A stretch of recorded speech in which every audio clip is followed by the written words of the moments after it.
Okay, so the US is declassifying the information on what they have so far found from the balloon intelligence, but a lot of it remains at the bottom of the ocean so far.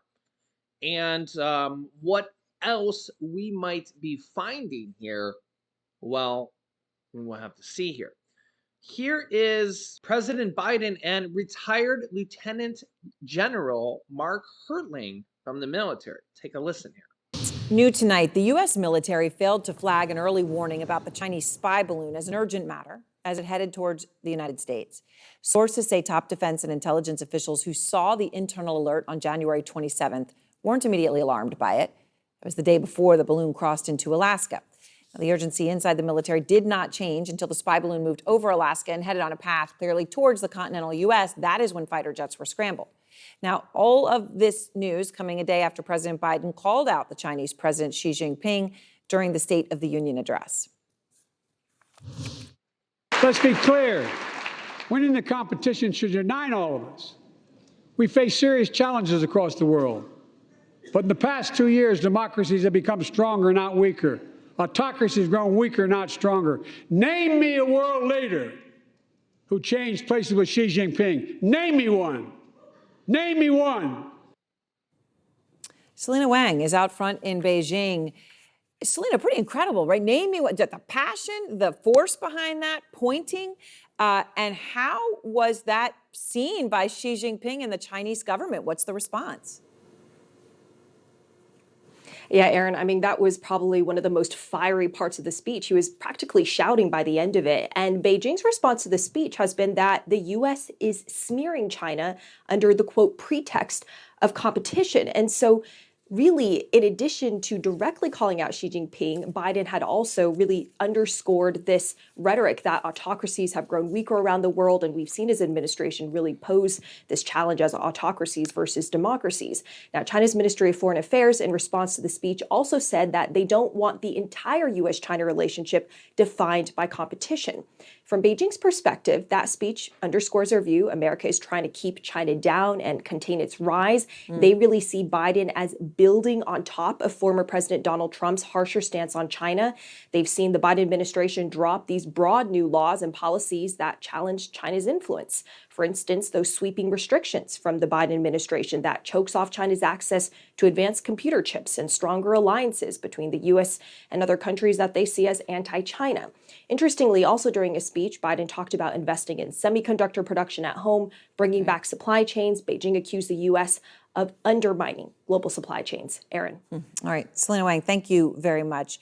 Live from Beijing. And I want to go now to the retired Army Lieutenant General Mark Hertling. And General Hertling, you know, the context around this is all this new reporting we're getting on the spy balloon, I guess for lack of a better word, program of China. The State Department confirming today that this Chinese surveillance program extends far beyond the United States. What more can you tell us about it? Well, you know, first, Aaron, I'll go back to what you said at the very beginning about the military failing to flag the balloon going over Alaska as an urgent matter. I'm not sure I agree with that. You know, the tipper that some of our reporters talked about in a recent article in .com talked about information that was provided to the command about this balloon coming across the Aleutians and going into Africa. Now, I hate to do this to you, Aaron, but I'll give you a little hierarchy of military information and organizations. There's an organization called Alaska Command in it's near Anchorage, actually. Yeah. And they have responsibility as part of Northern Command, the command that eventually shot down this balloon, of kind of guarding the coastline. They have an Air Force base with 11th Air Force there. They have 18 different radar stations. So when a balloon like that comes over, they're going to tip on it and send that into the Defense Intelligence Agency. So it goes out in something that I, as a commander, and all other commanders get on a daily basis called a black book. And until something becomes important, you don't do anything about it. The military has a phrase called ONR, observe and report. If there's a danger associated with something, then you do something about it. But when you're just observing it and tracking it, and they had fine control of this as it moved across Alaska, then into Canada, a different nation, and coordination with Canada, then into the United States, I think that's when it started to rise to the level that the Joint Chiefs of Staff heard about the intelligence, and then the president eventually did. Right. And of course, now they know the signature of it. It appears that this had happened multiple times before. I'm sure there's a lot of questions being asked right now. And one of the ways that they're going to get some answers, perhaps, is by seeing the payload, which, of course, landed off the South Carolina coast when they took it down. Now, we understand, General, that the U.S. military has recovered most of the debris now from the surface. They're now going to the underwater wreckage to try to, get everything they can, right? Because that's the whole point. If you're going to take it down, you want any information you're able to get. What are you hearing about what we might learn about the balloon's capability from what's now sitting at the bottom of the ocean?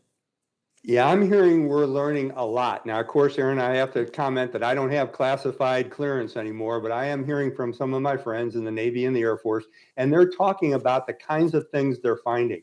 So not only was this balloon jammed and tracked across the United States, so it could not collect data, but the data collectors it did have on board were really looking at electronic surveillance and signal surveillance. And it was a big platform. But it was jammed the entire time it was going across the United States. So we learned a lot about what it was trying to report back to China.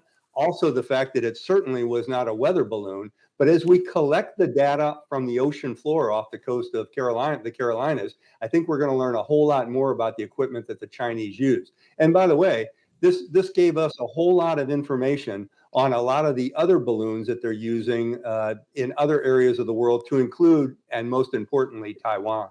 Yeah. So Congress just had a hearing about some of this. You'll get to hear what some of the senators had to say, and none of them were happy about this. So you can see talking about why they didn't shoot it down earlier.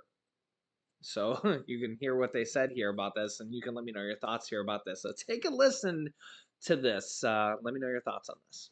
We're going to turn now to the other news at home tonight, the urgent hunt for crucial pieces of that Chinese spy balloon. U.S. officials now revealing the balloon was equipped for surveillance, but also for monitoring communications. And tonight there's more pressure on the White House to justify allowing it to fly over sensitive sites. Here's our chief global affairs correspondent, Martha Raddatz, tonight. Tonight, the search for that all-important payload from the Chinese spy balloon intensifying. A Navy hovercraft cutting through the Atlantic. Navy divers who specialize in handling explosives looking for possibly dangerous debris. The FBI examining every scrap recovered, but conceding that much of the evidence remains on the ocean floor. The administration today saying there is no doubt the balloon's equipment was for intelligence surveillance and not what you'd find on a weather balloon, as the Chinese have claimed. On Capitol Hill, Pentagon officials grilled about why it wasn't shot down when it first crossed into U.S. airspace over Alaska. As an Alaskan, I am so angry. To me, the clear message to China is we got free range in Alaska.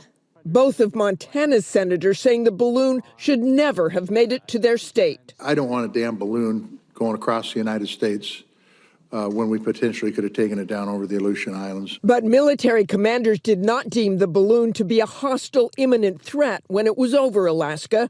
The Pentagon insists shooting it down over those icy waters would have made it too hard to recover debris, and with it, crucial intelligence. Shooting it down over land, they say, would have endangered lives. The recommendation was made to shoot the balloon down over an area that minimized the risk to U.S. citizens. But Montana's other senator argues that wouldn't have been an issue in his state. The greatest risk would have been hitting a cow, a prairie dog, or an antelope.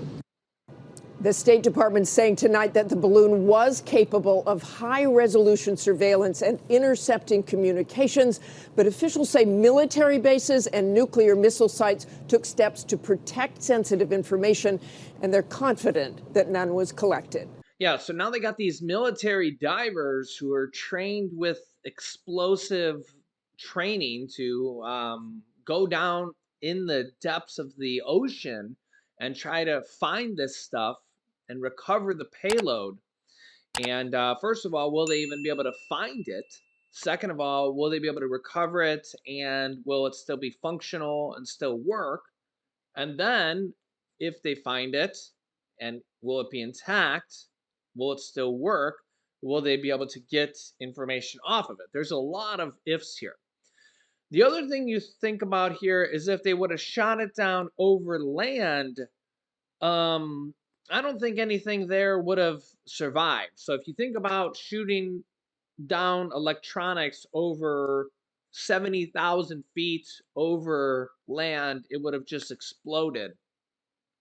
Um, I mean, it's just think about hitting something falling down 70,000 feet over land. Uh, I don't think anything would have survived. It would have just literally just been crushed to pieces. Yeah, I mean, just think about what happens to like planes and stuff like that for the rare occasions that happens. So we'll see. We'll see. I mean, it did land in the water, but that's still a pretty big hit. I mean, they say when something hits water from some that high up, it's still a very hard hit. So we'll see. We'll see. What do you think? Do you think they're going to get any information out of this? Do you think it's going to be that they're going to actually get something? You can see the response from China here that they're already playing the victim out of this. It's just like, yeah, they went from playing that, oh, it was an accident and we didn't mean it to go there, to now they're basically playing the victim. They want it back. It's not our property. So it'll be interesting to see if we actually kind of catch them in the act of something like this. So let me know your thoughts here on this.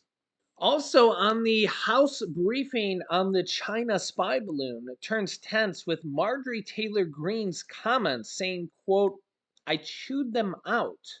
In a classified briefing for House lawmakers on the China spy balloon turned tense on Thursday when Representative Marjorie Taylor Greene, Republican from Georgia, went after the administration officials for waiting days before shooting down the surveillance device, saying, quote, I had to wait in line the whole time.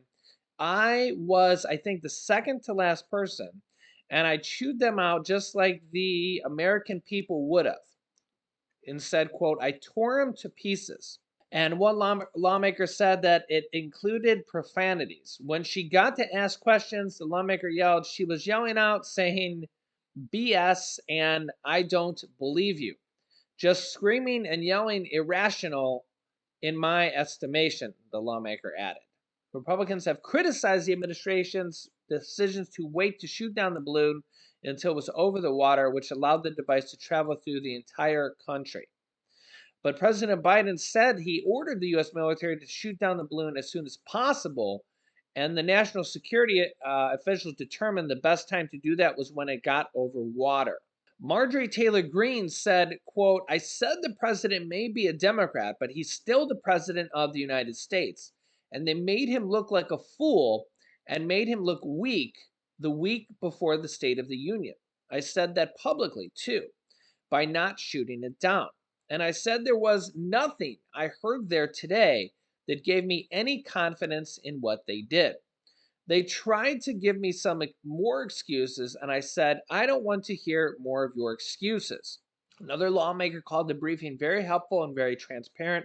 Any question that was asked of them was answered. I think it confirms some of what's already out in the public domain, that at no time was American sovereignty, and everybody's upset about that, was violated. But America was safe. That's a determination that it did not present a threat to the United States.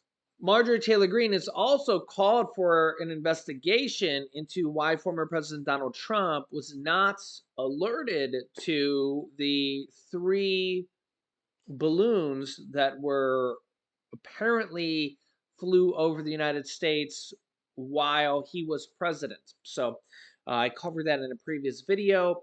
We'll have to see if more information comes out about that as well. So I'll keep you up to date here with everything going on here in our country on a daily basis. If you haven't yet, make sure to click the subscribe button down below and then the bell icon so you don't miss out on new videos that come out here every day at 10 a.m., 3 p.m., and 8 p.m. Eastern Standard Time. And as always, thanks for sharing these videos. Here's some videos you can watch next. Here's I got a lot of comments on this video. Here's a Republican statement that they just gave about cutting a lot of benefits and billions of dollars that comes right out of Americans' pockets. You can click this video to see that information right here. And here's a video about Joe Biden confirming details about Social Security and Medicare. So click on one of those videos next. Thanks for watching, guys, and I will see you in the next video.